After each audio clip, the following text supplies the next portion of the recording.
안녕하세요. 미니어스 독서 모임 6주차 시간입니다. 오늘은 이지성 작가의 에이트, 인공지능에게 대체되지 않는 나를 만드는 법에 관한 책에 대해서 같이 살펴볼 겁니다. 자, 그러면 구성을 한번 보시겠는데요. 세 파트로 나눠져 있습니다. 파트 1에서는 단 한 번도 경험하지 못한 시대가 오고 있다. 그래서 인간이 기계에 대체될 수밖에 없는 이유에 대해서 얘기하고 있습니다. 파트 2에서는 10년 뒤 당신의 자리는 없다. 인공지능에게 지시를 내리는 사람 대 지시를 받는 사람에 대해서 얘기를 하고 있죠. 그리고 마지막 파트 3에서는 인공지능에게 대체되지 않는 나를 만드는 법 8가지에 대해서 말하고 있습니다. 먼저 결론부터 말씀드리겠습니다. 우리 미니어스 독서 모임 토론 주제는 공감 능력과 창조적 상상력으로 미래를 대비하자입니다. 그래서 어떻게 공감 능력과 창조적 상상력을 발휘할지, 또 우리가 어떤 것에 대비해야 될지 지금부터 살펴보도록 하겠습니다. 첫 번째 이야기인데요. 단 한 번도 경험해보지 못한 시대가 오고 있다. 지금 정말 그렇죠. 우리가 코로나로 인해서 새로운 시대를 맞이하고 있습니다. 그리고 굉장히 빨리 미래 사회가 빨리 우리에게 다가왔어요. 그래서 인간이 기계에 대체될 수밖에 없는 이유가 여러 가지가 있습니다. 지금부터 놀라운 이야기를 말씀드리도록 하겠습니다. 앞으로 인류는 두 계급으로 나뉜다고 합니다. 인공지능에게 지시를 내리는 계급과 받는 계급. 이 두 가지 계급이 있다고 하죠. 여러분들은 어떤 계급이 되고 싶으신가요? 지시를 내리고 싶으시면 1번, 지시를 받고 싶으시면 2번 눌러주세요.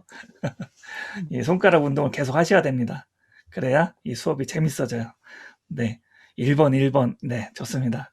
지시를 내려야겠죠. 우리가 컴퓨터한테 조종당하면 안 되겠죠. 그런데 굉장히 좀 심각합니다. 어떻게 우리가 지시를 내릴 수 있을지에 대해서 한번 알아보도록 할 건데요. 먼저 인공지능 그 딥블루라는 컴퓨터에 대해서 말씀을 드릴 건데요. 그 전에 우리가 알파고 다 아시잖아요. 2016년도에요. 2016년도 3월에 이세돌구단과 알파고가 붙었죠. 우리가 그때 좀 충격적이었잖아요. TV로 보면서도 그렇고. 근데 더더욱 충격적인 거는 그 10년 전이에요. 1997년 5월에 인공지능 딥블루라는 것이 체스 전 세계 챔피언과 붙었어요. 근데 그때가 완전 진짜 굉장히 심각했다고 하더라고요. 경악을 금치 못하는. 왜냐하면 처음에는 사람들이 대수롭지 않게 생각했대요. 왜냐하면 이 체스라는 것도 저희 바둑 장기랑 마찬가지잖아요. 그래서 굉장히 뭐 상상력도 필요하고 여러 가지가 필요한데 어떻게 이 뭐 인공지능이 우리를 이기겠냐. 여기 책에 보면요. 54페이지예요. 지식으로는 설명할 수 없는 어떤 영역이 있다. 대국을 하다 보면 자기도 모르게 그 영역에 들어가 있는 순간을 경험하곤 한다. 지식을 넘어선 지혜, 즉 직관과 창의성이 폭발하는 순간이다. 게임의 승리는 바로 그때 결정된다. 이는 인간 고유의 영역이기 때문이다. 기계는 절대 도달할 수 없다. 이렇게 당당하게 얘기를 했어요. 우리 인간이 당연히 이기지 않겠냐라고 얘기를 한 거거든요. 그리고 이 게임의 승자가 되려면 고도의 직관과 창의성이 있어야 하는데 인공지능은 단순 반복 연산 기능밖에 없기 때문이다라고 자랑스럽게 얘기를 했죠. 우리 인간의 존엄성을 이제 얘기한 건데, 그런데 결과는 어떻게 됐냐면요. 참패를 했대요. 참패를 이 인공지능한테 진 거예요. 그리고 그 상황을 TV 생중계로 봤는데 본 사람이 이렇게 얘기했대요. 단순한 기계가 아니었다. 지능을 가진 생명체 같았다. 두려웠다. 굉장히 무서웠겠죠. 한 번도 경험해보지 못한 그런 건데. 예. 그래서 또 이런 일이 이런 대결이 굉장한 영향을 끼쳤고, 그리고 지금 우리에게도 영향을 끼치고 있습니다. 왜 그러냐면요. 이 밑에 보시면 지금 빌 게이츠, 마이크로소프트, 그 다음에 구글 창업자들 나오고, 스티브 잡스 다 아시죠? 애플 창업, 그리고 페이스북, 마크 저커버그. 이 사람들에게 영향을 끼쳤대요. 이 둘의 대결이.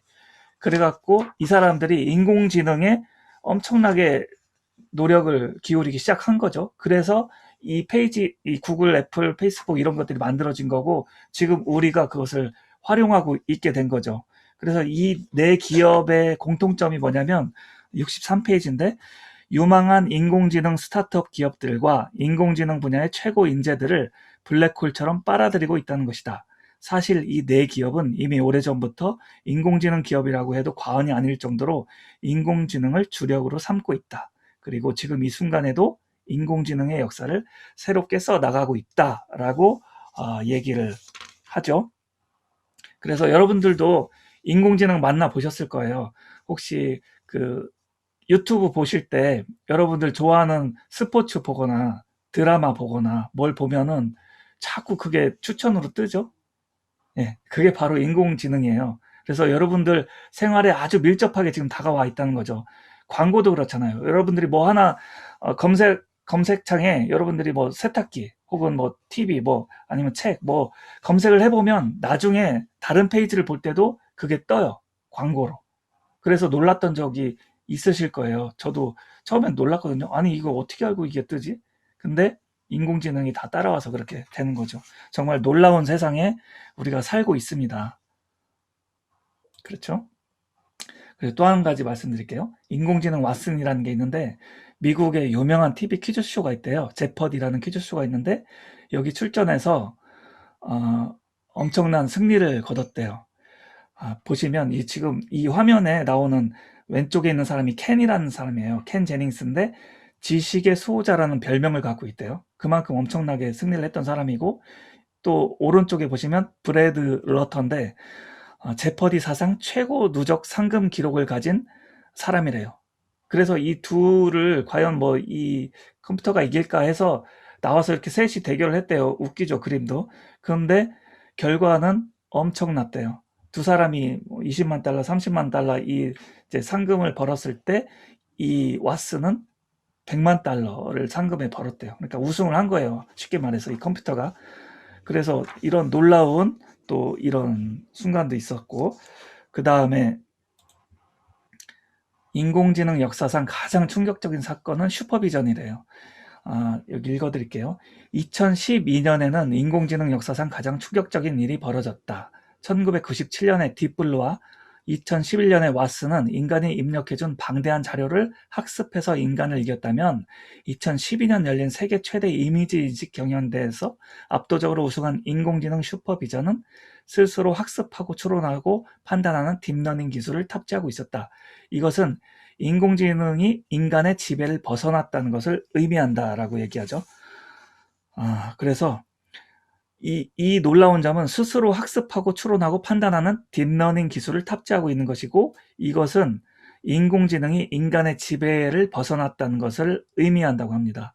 그래서 점점 더 여러분들 놀라실 일들이 벌어질 건데요. 놀랍죠, 여러분? 예, 전 볼이 네. 빨개졌어요. 너무 놀라서. 예. 그래서 미국, 캐나다, 유럽, 일본은 2012년에 출현한 딥러닝 기술의 의미를 깨닫고 경악을 했다. 그리고 국가 시스템을 특히 교육을 인공지능 시대에 맞게 바꾸기 시작했다. 인공지능은 가질 수 없는 인간 고유의 능력을 가진 사람을 길러내는 시스템을 만들기 시작했다는 의미다. 예, 이렇게 진행되고 있습니다. 그래서 우리가 지금 인공지능에 대해서 공부를 하고 있는데 정말 좀 이렇게 공부하면 할수록 좀 심각하다는 생각이 막 드는 거예요. 그래서 다음 페이지 보시면 강의의 시대는 끝났다라고 딱 나오죠. 세계 최고의 대학이 어딜까요? 세계 최고의 강의를 제공하는 곳이 세계 최고 대학이겠죠. 그래서 하버드, 스탠퍼드, MIT, 예일대 이런 데서 강의를 인터넷에 공개했대요. 그래갖고 근데 왜 그랬을까 생각해 보면 인공지능 시대에 가장 먼저 없어지는 게 강의이기 때문이라고 합니다. 강의 위주의 교육을 받은 사람은 인공지능 시대의 1순위로 인공지능에게 대체되거나 지배되기 때문이라고 합니다. 그리고 이 밑에 보시면요. 하버드 의대나 스탠퍼드 의대, 듀크대 의대 등 세계 최고의 명문 의대들은 2019년부터 공식적으로 사라졌다고 합니다. 2019년, 작년이죠. 2019년부터. 의대가 사라진 이유는 뒤에도 이제 나오는데 그 의사를 대신할 대체 인공지능이 나타났기 때문이거든요. 예. 또 놀라운 이제 얘기가 나올 겁니다. 그래서 강의의 시대는 끝났지만 그래도 아직 우리가 강의를 하고 있는 이유는 우리가 대처해야 될 일들이 많기 때문에, 그리고 또 우리가 제가 미니어스를 하는 이유는 미디어 노후 대책이에요. 그러니까 미디어를 통해서 우리가 이렇게 세상과 소통을 하면서 우리가 수익을 창출하자라는 거거든요. 그래서 저도 그걸 하기 위해서 지금 이걸 하고 있는 거고, 여러분들도 앞으로 그렇게 될 거예요. 저는 여러분들을 또 그렇게 만들어 드리고 싶어요.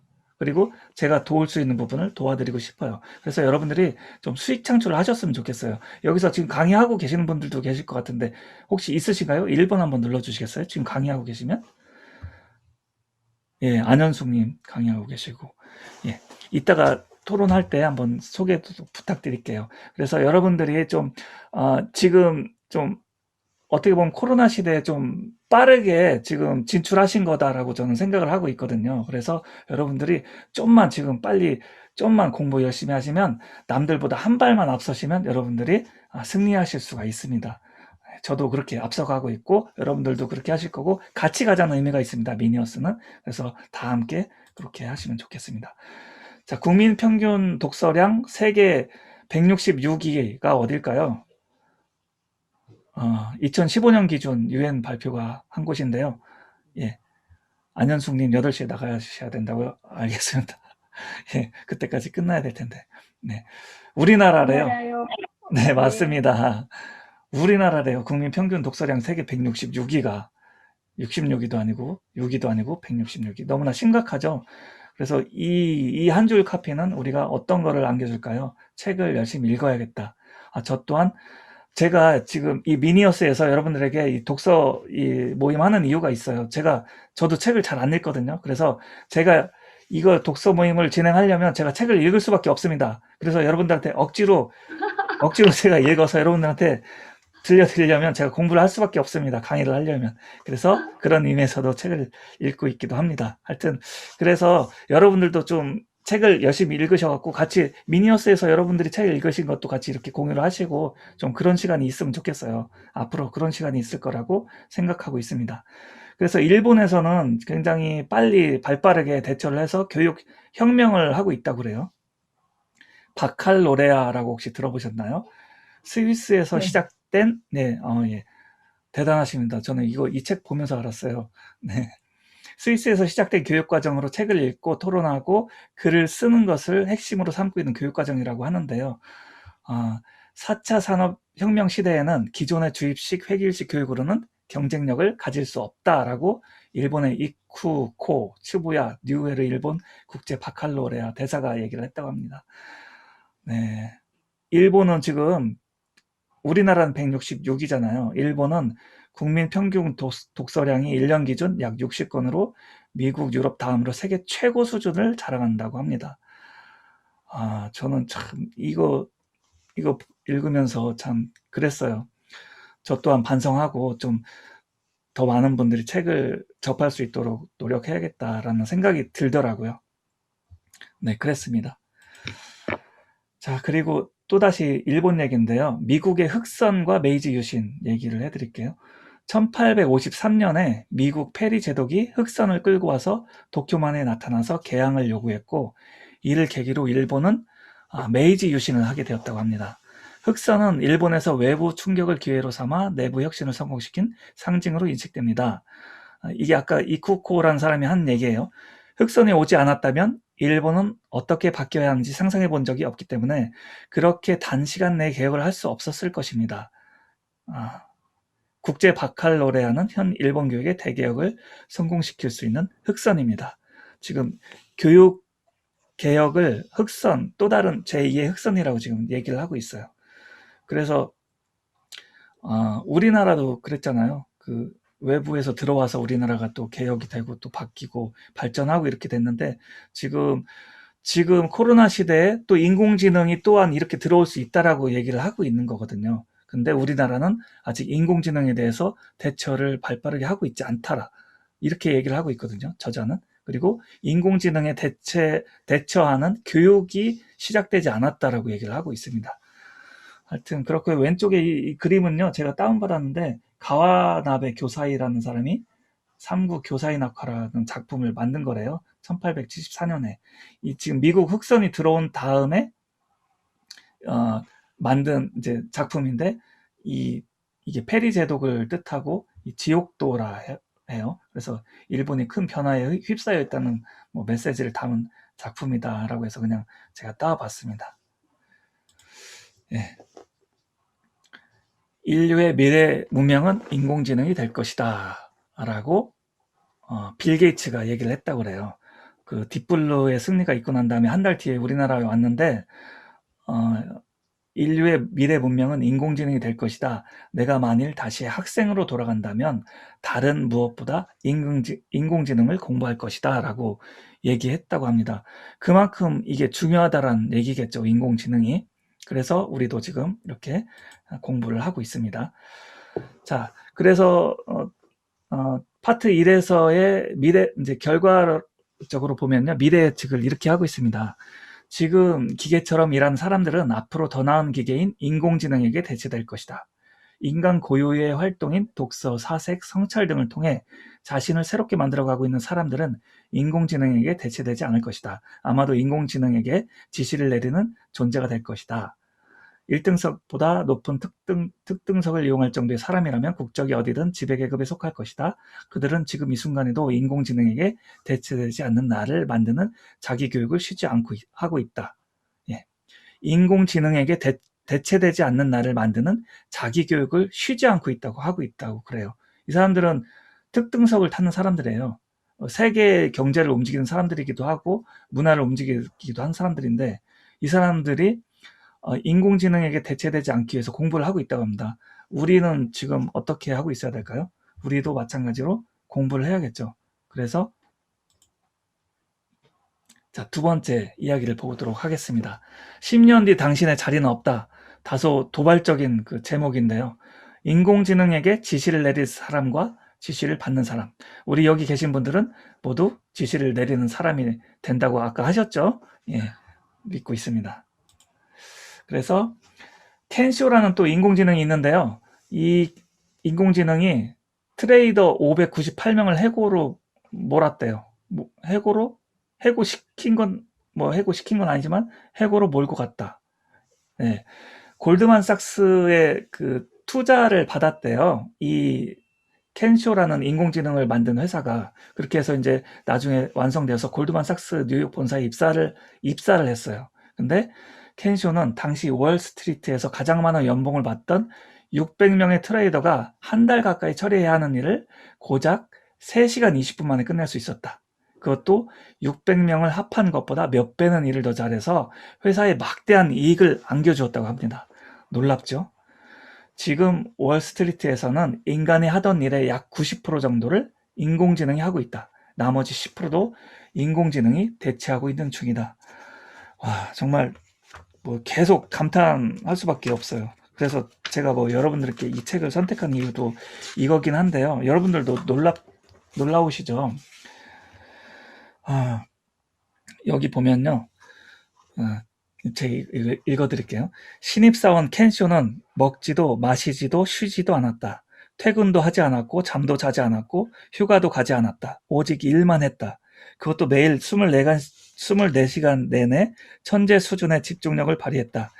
고객에게 불친절하거나 동료와 사이가 나쁘거나 상사에게 불평하는 일도 없었고 과연 이 일이 내 적성에 맞는가? 라든가 일이 먼저냐? 행복이 먼저냐? 하는 식의 고민도 없었으며 돈은 물론이고 사내 권력에 대한 욕심도 일절 없었고 이성 때문에 마음이 다른 곳에 가 있는 일도 없었다. 예.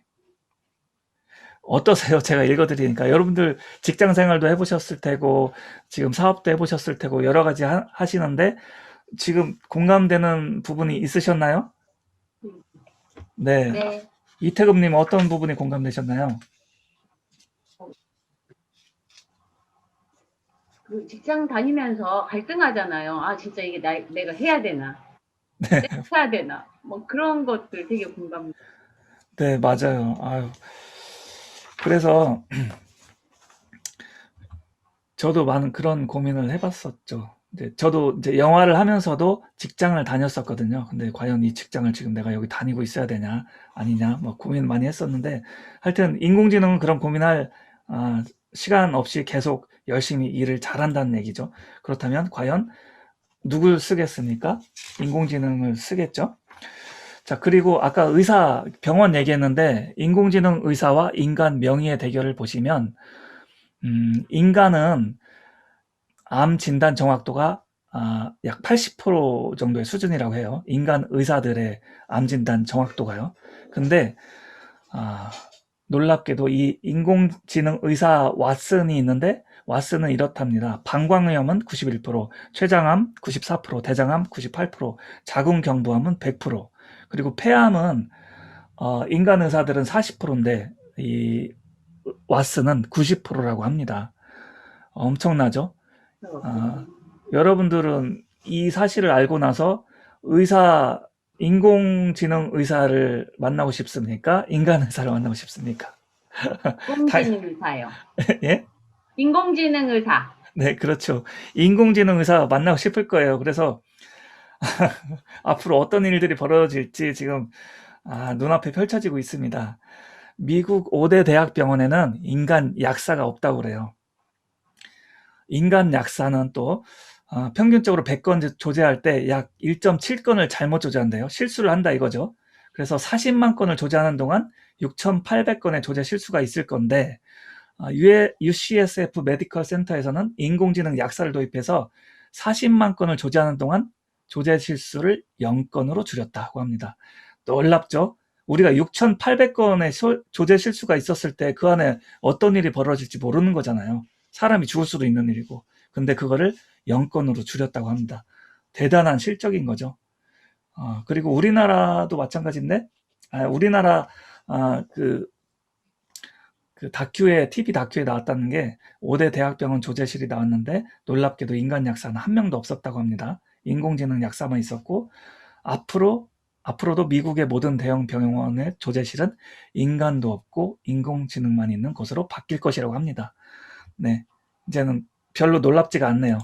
모든 것이 다 바뀔 것 같아요. 자, 변호사와 판사. 여러분, 법조계도 지금 가만 이러고 있을 때가 아니에요. 리걸테크라고 로펌 같은 법률 회사에서 인공지능에게 법률 업무를 맡기는 것이래요. 리걸테크가. 근데 변호사와 판사도 대체되고 있다. 2011년도부터 미국의 경우 2011년도부터 리걸테크가 시작돼서 1,400개가 넘는 법률 회사에서 지금 인공지능에게 업무를 맡기고 있대요. 와, 정말 대단합니다. 자, 여기 보시면 최근에 영국 법률회사 렉스의 CEO 데니얼 빈스베르게는 언론 인터뷰에서 이렇게 말했다.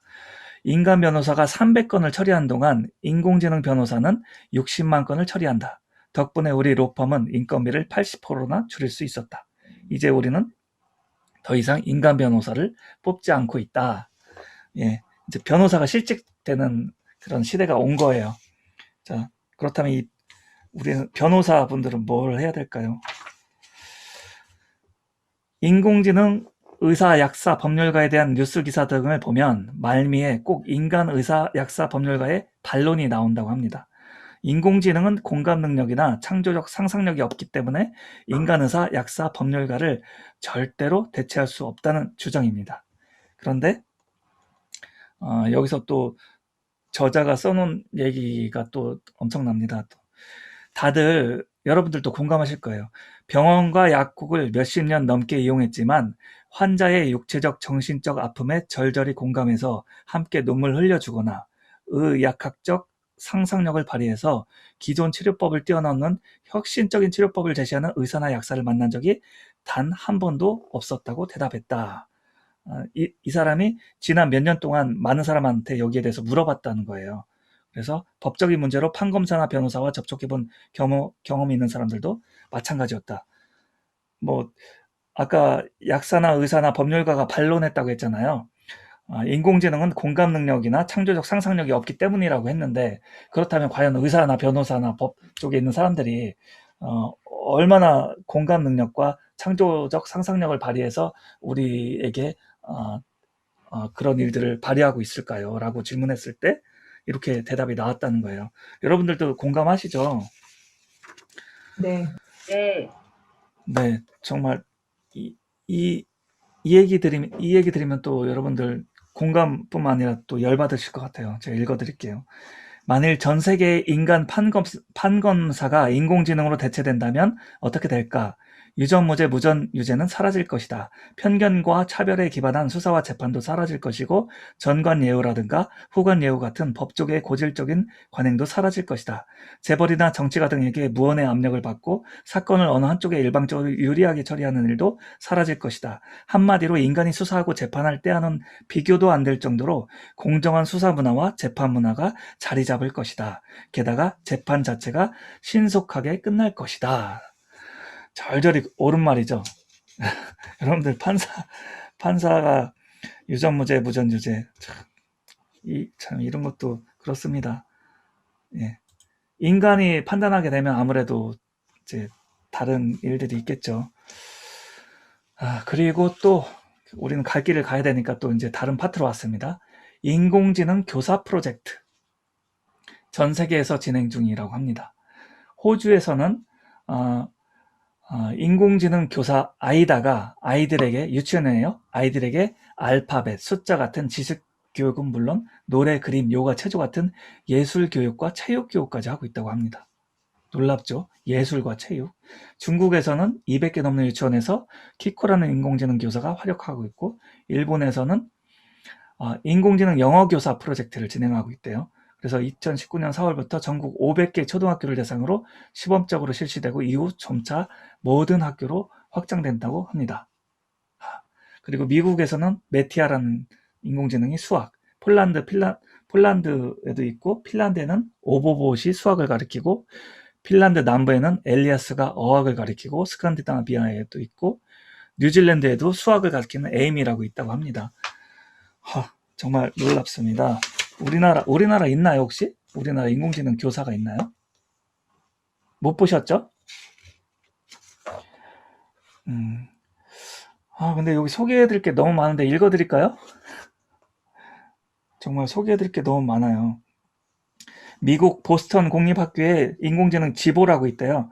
그래서 고등학생인데 읽지 못하는 학생들을 대상으로 교육 프로젝트를 진행했는데 주요 내용은 지보에게 교사 역할을 부여해서 학습 부진아들을 지도하는 것인데 결과는 대성공이라고 합니다. 예. 자폐 아이들을 위한 인공지능 교사 마일로도 있는데 마일로를 만난 자폐 아들은 즉각적인 변화를 보여주었다. 자기 절제력이 크게 향상되었고 사회적 상호작용 또한 놀라운 개선을 보여주었다. 현재 마일로를 도입한 미국의 학교는 무려 300개에 이른다. 네, 이렇게 나와 있습니다. 우리나라도 빨리 도입을 해야겠네요.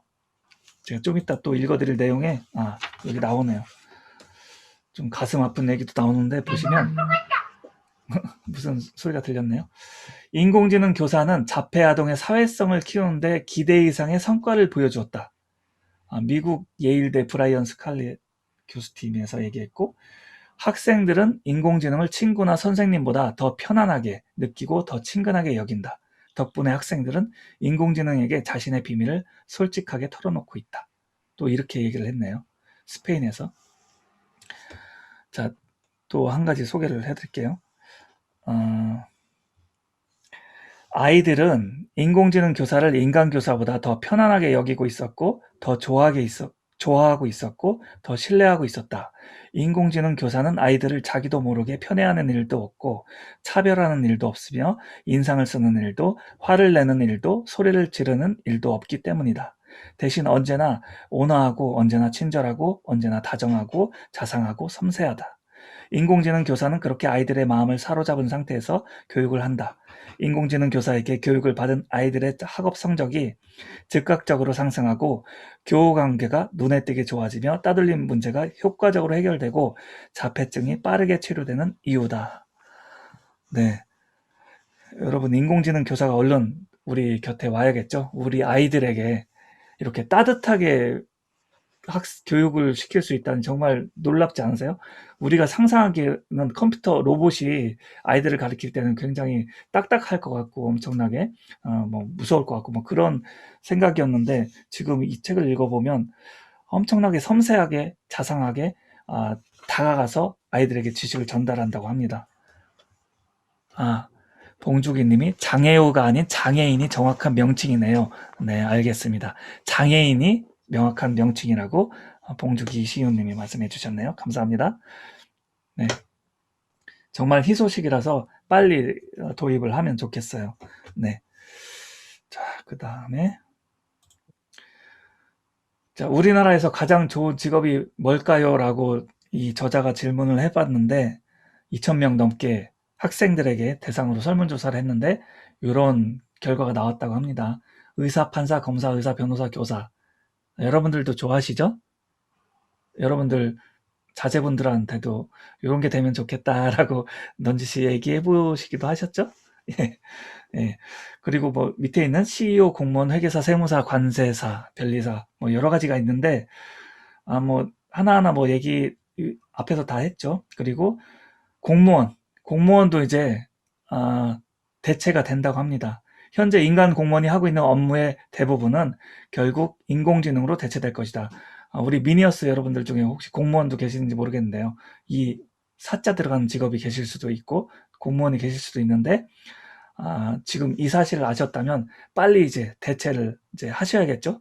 어떻게 대체하셔야 될지에 대해서는 연구를 해봐야 될 것 같습니다.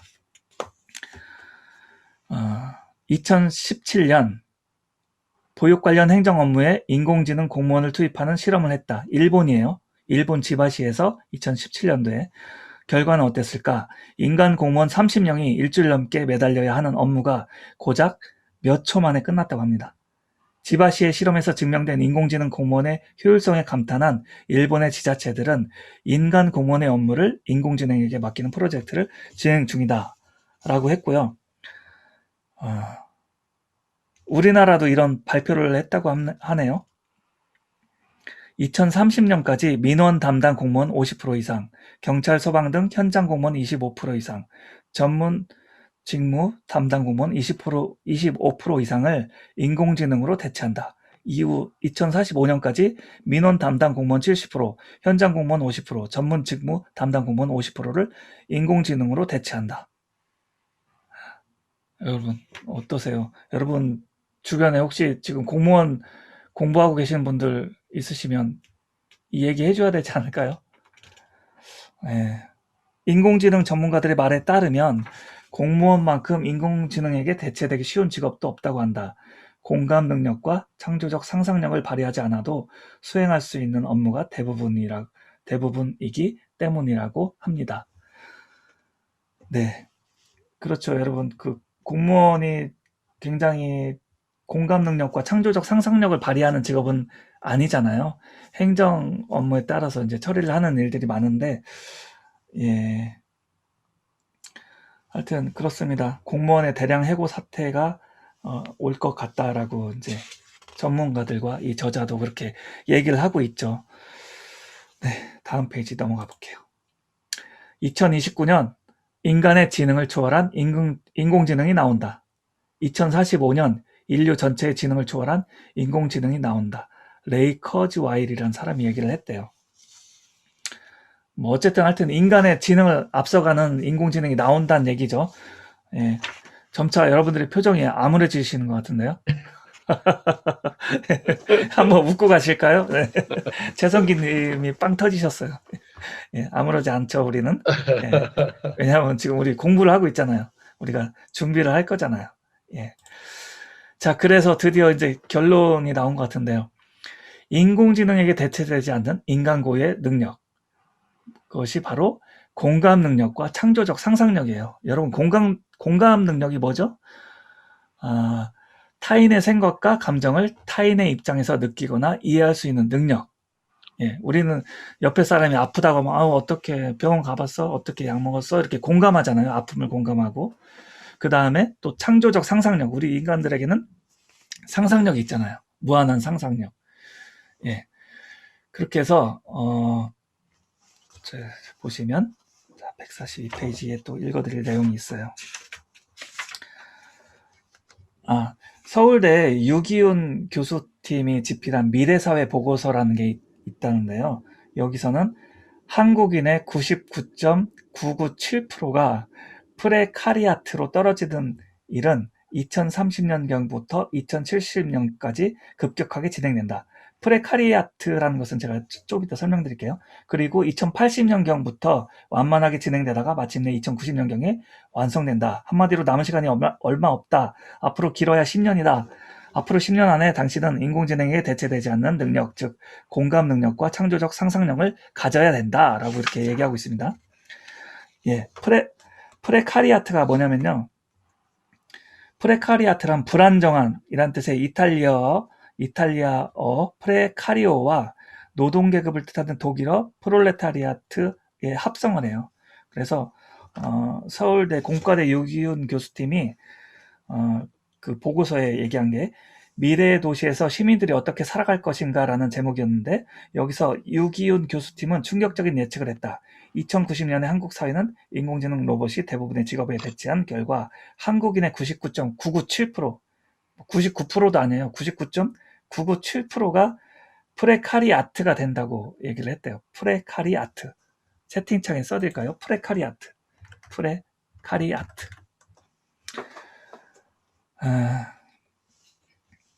좀 뭐라고 해야 될까요? 예.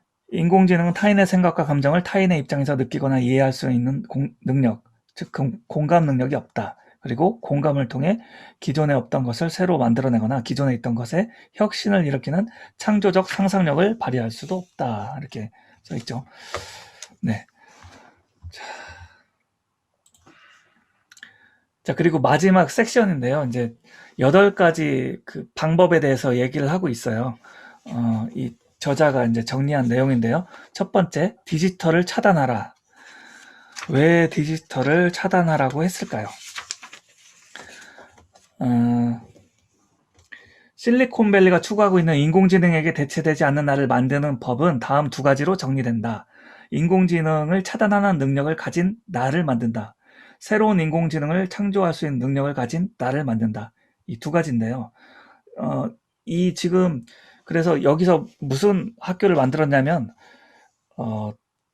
이런 IT 업계에 있는 그 회장들이나 이런 높은 사람들이 그 학교를 만들었대요. 그래서 그 안에 이제 자녀들이 다니는데 그 안에서는 IT기가 전혀 없대요. 컴퓨터, 이 핸드폰 이런 게 전혀 없어서 그냥 완전 옛날식으로 공부를 한다고 그래요. 그래서 그래야만 이런 창조적 상상력과 공감 능력이 더 발휘될 수 있다라고 그렇게 얘기하네요. 여기 여러분들이 또 그 공감하실 내용이 나와요.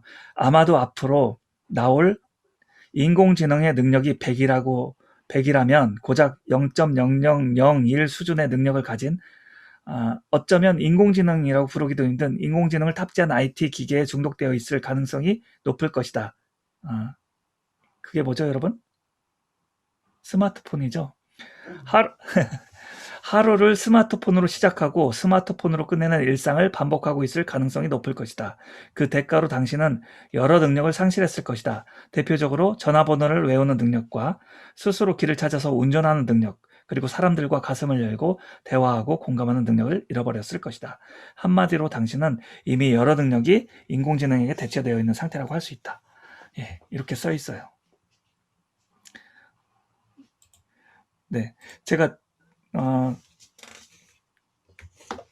읽어드리는 내용들은 여러분들 메모하실 거 메모하셨다가 여러분들에게 맞게끔 적용을 하셔야 됩니다. 본계적 그때 말씀드렸죠. 여러분들이 본 거를 깨닫고 내 것으로 만들어서 적용한다. 예, 적용하셔야 됩니다. 여러분들한테. 그래 여러분들께 됩니다. 2번째, 나만의 평생 유치원을 설립하라. 네. 앞으로 한국 사회는 미래에 4계급으로 나뉜대요. 아까는 그 2계급이라고 했잖아요. 근데 우리나라는 미래의 한국 인구의 99.997%가 프리카리아트로 전락한다고 하면서 4계급으로 나뉜다고 이렇게 얘기를 해놨어요. 155페이지인데 1계급은 인공지능 플랫폼 소유주, 그리고 2계급은 인공지능 플랫폼 스타, 3계급은 인공지성, 4계급은 프레카리아트인데요. 1계급은 인공지능 플랫폼 소유주예요. 그래서 자신이 소유한 세계적 기업을 인공지성 플랫폼으로 변화시킨 사람들을 의미한다고 합니다. 2계급은 제1계급이 소유한 플랫폼 안에서 스타가 된 사람들, 오늘날로 치면 할리우드 스타 정도로 생각하시면 되겠습니다. 3계급은 인공지성, 인공지능의 최종 발전 형태라고 생각하면 되겠습니다. 그리고 제4계급은 오늘날의 자영업자, 전문직 종사자, 사무직 종사자, 노동자 등 대부분의 직업군이 속하는 계급이라고 합니다. 네, 이렇다네요. 자, 세 번째, 노잉을 버려라, 비잉하고 두잉하라. 요거는 무슨 얘기일까요? 노잉을 버려라, 비잉하고 두잉하라. 하버드 경영대학원에서 최근 설립 100년 만에 처음으로 교육 개혁을 단행했다고 합니다. 핵심은 노잉 위주의 교육을 비잉 및 두잉 위주로 바꾸는 것이라고 해요. 비잉은 자기 인식을 통해 조직 구성원과 고객에게 깊은 영향을 미치는 가치와 신념 등을 만드는 것을 의미하고, 두잉은 기존 기술의 혁신을 일으키거나 새로운 사업을 창조하는 것을 말한다고 합니다. 즉, 하버드 경영대학원은 지난 100년 동안 추구해왔던 지식교육을 공감 능력과 창조적 상상력을 기르는 교육으로 바꾸었다고 합니다. 교육 시스템 자체를 인공지능의 주인이 되는 경영자를 배출하는 것으로 바꾼 것이라고 합니다. 예, 그래서 아까 얘기했죠. 공감 능력과 창조적 상상력이 지금 우리가 필요한 이유를 말하고 있는 거죠. 자, 그 다음에 네 번째, 생각의 전환, 디자인 싱킹하라. 여러분, 디자인 싱킹 들어보셨나요? 들어보신 분은 1번 한번 쳐볼까요? 채팅창에. 디자인 싱킹. 네, 안현숙님. 우리 안현숙님은 엄청 아시는 게 많으신 것 같아요. 예, 나중에 꼭 말씀을 드려야 되겠습니다. 네, 최수사님, 백정희님. 예, 알겠습니다. 자, 생각이 전환 디자인 싱킹하라. 자, 194페이지인데요. 스탠퍼드대 디스쿨의 핵심은 디자인 싱킹, 즉 생각을 디자인하는 것이다. 기존 사고를 인간 중심의 사고로 새롭게 디자인해서 인간의 삶에 영향을 미치는 거의 모든 것에 혁신을 일으키는 것이다. 그런데 디자인 싱킹이 처음부터 이런 의미를 가졌던 것은 아니다. 용어 자체에서 느껴지듯이 처음엔 산업 디자이너들이 제품을 디자인할 때 하는 사고 과정 정도를 의미했다. 그런데 MIT 교수 존 아놀드와 카네기 멜론대 교수 허버트 사이먼이 디자인 싱킹을 각각 인간 경험에 기반한 창의적 사고, 그리고 현 상황을 더욱 낮게 변화시키기 위해 하는 인간의 모든 사고로 정의하면서 오늘날의 의미가 되었다라고 얘기를 합니다. 예. 예를 하나 들어드릴게요. 더그 디츠라는 사람이 있어요. 그 MRI 여러분 아시죠? 병원 가면 MRI 찍잖아요. 자기 공명 영상 장치. 근데 이 더그 디츠라는 사람이 이 MRI를 개발을 해갖고 좀 어깨에 힘을 딱 주고 이제 병원에 갔대요. 내가 개발한 거야 라고 하면서 이제 좀 으쓱해서 병원에 갔다가 충격을 받은 일이 있다고 합니다. 뭐냐면 아이인데 병든 소녀가 MRI 검사를 하기 위해서 거기를 들어가야 되는데 무서운 거예요. 저 안에 들어가는 게, 여러분들도 MRI 찍어보신 분도 아시겠지만 동그란 그 구멍 안으로 들어가는 게 좀 두렵기도 하잖아요. 굉장히 좀 처음 하시는 분들 되게 무서울 수도 있는데 마취 주사를 반강제적으로 맞고 검사기 안으로 실려 들어가는 것을 목격했대요. 그러고 나서 굉장히 충격을 받았다고 해요. 그 다음에 더 충격적인 것은 어린이 환자의 90% 이상이 MRI 기계 공포증으로 인해 마취 주사를 맞지 않고서는 검사 자체가 불가능하다는 것을 알게 되었다고 해요. 그래서 이 사람이 어떻게 했을까요? 디자인 싱킹을 한 거예요. 디자인 싱킹해서 어떻게 하면은 이 아이들이 MRI를 잘 맞을 수 있을까라고 고민을 거듭하다가 그 아이들한테 다가갔대요. 그 유치원 현장 어린이집으로 가서 아이들하고 친해지면서 아이들이 이것을 왜 무서워할까 이런 거에 대해서 이제 알아냈대요. 알아내는 게 아이들이 이 MRI라는 게 자신을 잡아먹으려고 하는 그 괴물, 괴물의 입으로 들어가는 거다 이렇게 생각을 했대요. 그래서 너무 무서우니까 아이들이 막 싫어하는 거죠. 우리 치과 가려고 하는 친구들도 되게 싫어하잖아요, 아이들이. 그런 이유라고 해요. 그래서 예, 소음을 좀만 조심해 주시면 감사하겠습니다. 자, 그래서 어. 네, 저 소금을 내버리죠. 예, 잠깐만요.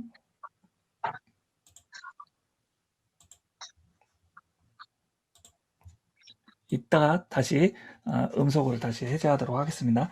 그래갖고 MRI 그 장치에다가 그 설치를 했대요. 그 우주선으로 가는 우주선 타는 그런 것처럼 설치를 해갖고 아이들이 되게 친근하게 느낄 수 있게 신나고 즐겁게 들어갈 수 있게 했대요. 그리고 그 MRI 예, 디즈니랜드 이미지 안현숙님 예, 감사합니다. 예, 그리고 거기에 이제 그 옆에 이제 의사들 있잖아요. 아니, 뭐죠? MRI 들어가게 해주는 그 도와주신 분들 있잖아요. 그분들이 그런 이야기들, 그러니까 그런 상황들을 이제 이야기처럼 동화처럼 만들어서 지금 너는 우주로 가는 거야, 뭐 이런 식으로 해서 그 상황을 만들어줘서 읽어주도록 했대요. 그러니까 아이들이 신나서 MRI로 들어갔대요. 여러분 놀랍죠? 그게 이제 디자인 싱킹의 힘인데, 예. 봉주기님 스토리텔링 예 맞습니다. 스토리텔링을 활용해서 그렇게 아이들이 MRI에 쉽게 접근할 수 있도록 그렇게 했다는 거죠. 그게 바로 디자인 싱킹이다. 그래서 스탠퍼드대 디스쿨의 디자인 싱킹 5단계를 소개해 드리는데요. 1단계는 공감하다, 공감하기. 그리고 2단계는 문제를 새롭게 정의하기. 3단계는 문제 해결을 위한 아이디어 내기. 그리고 4단계는 이렇게 시제품 만들기. 5단계는 시험하고 검증하기인데요. 잠시만요. 자, 공감하기는 관찰, 대화, 체험 등을 통해서 상대방의 마음을 이해하고 깨닫는 행위라고 합니다. 아까 MRI 얘기 말씀드렸죠. 그리고 2단계는 공감하기를 통해서 이해하고 깨달은 상대방의 입장에서 문제를 새롭게 바라보고 정의하는 행위를 말하죠. 그리고 3단계는 말 그대로 아이디어를 도출하는 거예요. 그리고 4단계는 아이디어를 직접 테스트 제품으로 만들어 보는 것을 의미합니다. 그리고 5단계에서는 테스트 제품을 시험하고 검증해서 완벽한 제품으로 만드는 거죠. 그래서 이거는 뭐 제품으로 지금 얘기를 했지만 여러분들이 하시는 일에도 적용을 하실 수 있다고 저는 생각을 하거든요. 그래서 한번 여러분들도 디자인 싱킹을 생각해서 한번 해보시면 좋겠습니다. 그런데 이제 우리나라 이제 이 스탠퍼드대 레리 라이퍼 교수가 디자인 싱킹하는 이 교수가 우리나라에 와서도 강의를 했대요. 근데 질문을 했대요.